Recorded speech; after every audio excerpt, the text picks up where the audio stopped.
Sé que nosotros se habla a veces de un refrán que se le dice a alguna gente, y cualquier cosa que se le diga, que pueda parecer que se le dice a gente que vive en sitios así llenos de mármol blanco frente al mar, es pura coincidencia. Pero que se le dice, hagan lo que digan y no lo que practican, ¿verdad? Porque a veces hay personas que hablan muy bonito, dicen cosas que son chéveres, pero a la hora de la verdad no es lo que practican. Y a veces pues escuchamos gente que puede decir eso. Hoy, sin embargo, el Señor nos está hablando y el ejemplo que nos pone el Evangelio es al revés. Básicamente, como dice, mejor haz lo que ellos hacen y no lo que dicen. Porque fíjense que había dos hijos y el que dijo que no iba a hacer lo que el padre le pidió, después se arrepintió y fue y lo hizo. Pues ¿quién fue el que hizo lo correcto? El que lo hizo, aunque había dicho que no originalmente.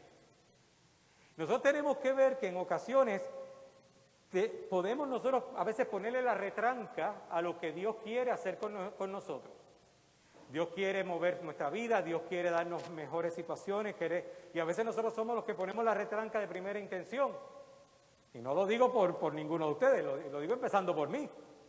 Desde que yo sentí que el Señor me podía estar llamando a sacerdocio, yo puse una retranca, pero bien fuerte. Y fueron años más tarde que recapacité y dije que sí, y gloria a Dios, ¿no? Pero vemos cómo tenemos que abrirnos a esa presencia del Señor y buscar la manera de mantenernos en el camino de Él.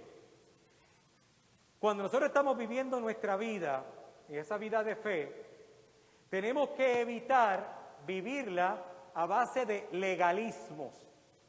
Fíjense, de hecho el Papa hoy habla de que tengamos el cuidado de no caer en la religión de fachada, de simplemente decir que somos, pero no practicamos nada. No quiero entrar en asuntos políticos, pero aquí hay un ejemplo claro en Estados Unidos. Un candidato a presidente que dice que es católico, pero está totalmente a favor del aborto. Y una cosa no compagina con la otra. O sea que se cantan de una manera, pero su vida es de otra. Vemos entonces cómo nosotros tenemos que empezar a tratar de no vivir nuestra vida de fachadas. Venía leyendo un poco esta mañana lo de la jueza que el presidente Trump ha nominado, católica, de misa, de todo, o sea, católica práctica, vive la renovación carismática católica, tiene 5 hijos con su esposo, más 2 que adoptaron en Haití, tiene 7 hijos, y hasta por eso la están criticando, porque adoptó hijos y empezaron con este discurso racista de que quieren criar a los negros con el de los blancos. O sea, todo eso está saliendo en las redes ahora. Porque siempre van a buscar criticar y tumbar a aquel que quiere vivir su fe como se supone que se viva. Y nosotros tenemos que tener cuidado porque incluso nosotros mismos podemos vivir eso. ¿Cuántos de nosotros hemos recibido críticas o burlas simplemente porque vivimos nuestra fe con lo mejor que la podemos vivir? Y no podemos por eso dejar que nos echemos al lado del camino. No podemos dejar que porque fulano o fulana no quiere, no dice, no. Nosotros no podemos dejar de creer lo que creemos y debemos dar testimonio de ello. De hecho, en la primera lectura, en el profeta Ezequiel, el Señor habla a través de él, porque el pueblo está como que medio rebeldito. El pueblo de Israel fue bastante difícil al principio, ¿no? Y dice Ezequiel, con palabras del Señor, ustedes se pasan diciendo, no es justo el proceder del Señor. Está echándole la culpa a Dios. Dios es el que tiene la culpa porque lo que Él está haciendo está mal. Escucha, pueblo de Israel, ¿es injusto mi proceder? ¿O es el proceder de ustedes el que es injusto? Ahora mismo que están con toda esta discusión que la han traído por los pelos y lo han buscado a propósito en las elecciones nuestras sobre la ideología de género. Nosotros somos los que estamos bien, Dios es el que está mal y la iglesia es la que está mal, porque la iglesia es la que es retrógrada, la iglesia es la que no se mueve con los tiempos, es que nosotros no podemos cambiar lo que Dios hizo.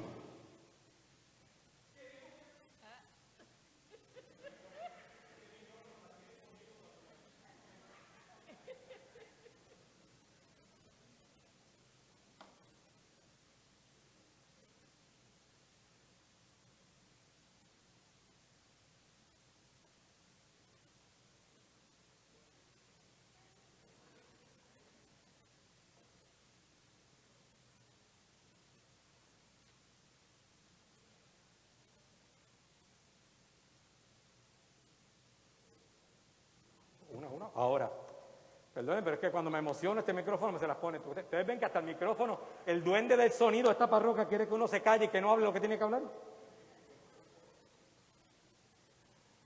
Pues decía que nosotros no podemos cambiar lo que Dios ha hecho.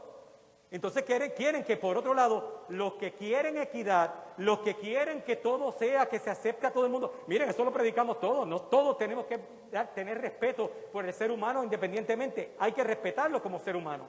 Pero los que quieren equidad, los que quieren que todo el mundo que sea inclusivo, son los que no quieren que nosotros vivamos lo que nosotros decimos vivir.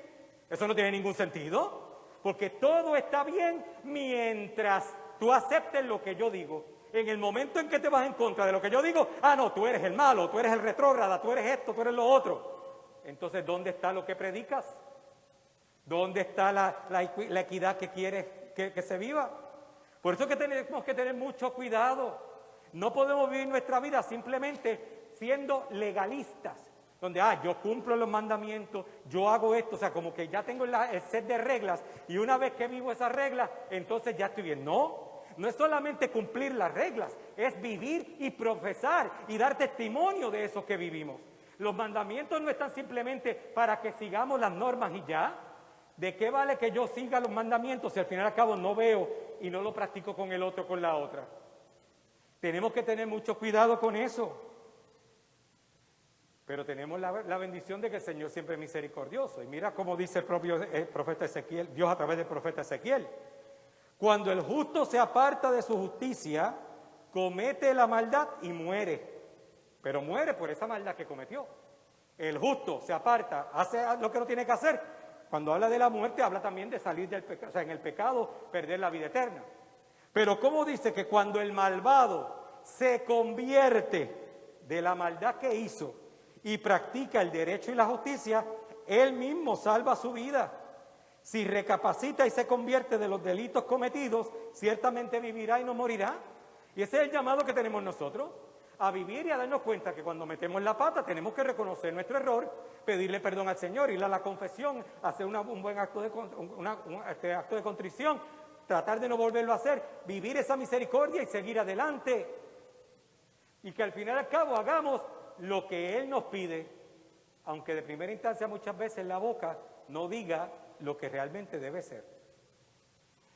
Ese salmo que se leyó hoy, yo creo que es el Salmo 24, búsquenlo y úsenlo como oración, porque en el momento en que nos damos cuenta en que podemos estar saliéndonos de ese camino, ese salmo nos recuerda que de verdad debemos estar buscando al Señor.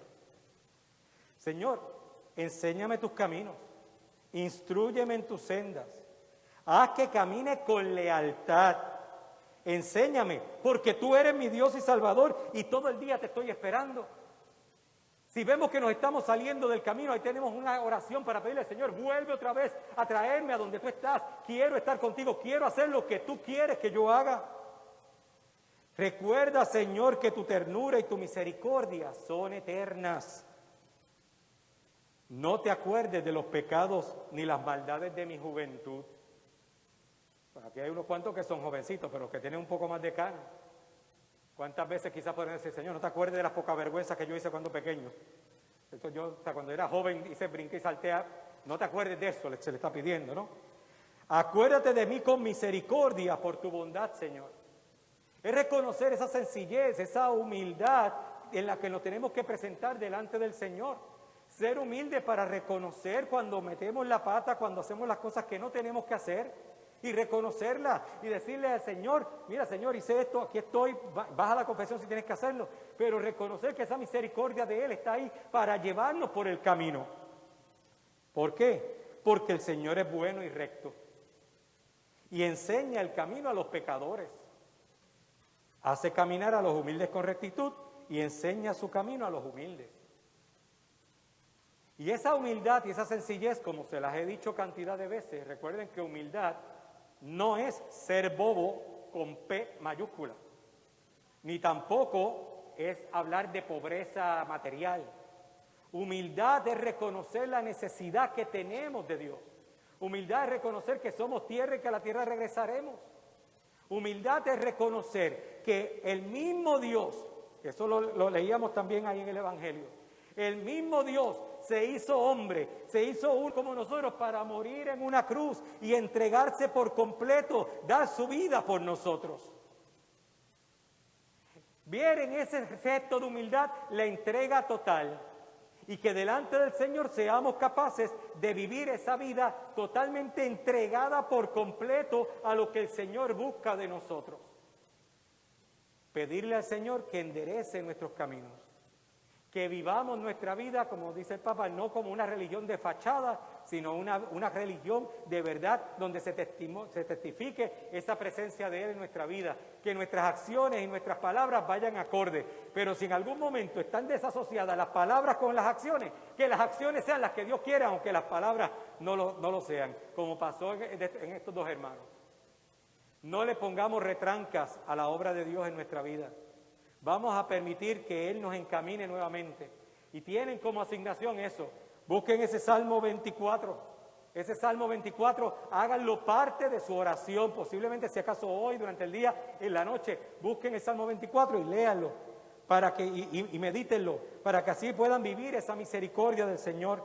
Que le digamos, Señor, enséñame tu camino.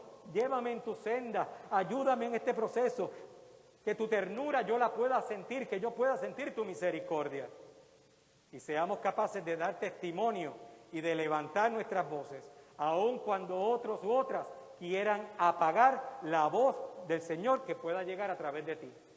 Quizás te puedan mandar a callar, quizás en tu trabajo te tienen prohibido hablar de Dios, pero si tu testimonio lo demuestra, no tienes ni que hablar.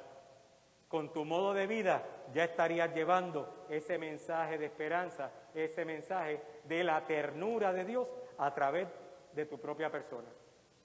Vivamos esa experiencia de amor, echemos fuera todo aquello que pueda dar indicios de que simplemente presentamos fachada, careta de cristiano, de católico, y vamos a poner la obra donde tiene que ser, dando testimonio y haciendo de nuestra vida una vida que vaya en los caminos del Señor, pero sobre todo que testifique que somos verdaderos cristianos y cristianas, que sentimos, vivimos y compartimos esa ternura, esa misericordia que Dios tiene con cada uno de nosotros.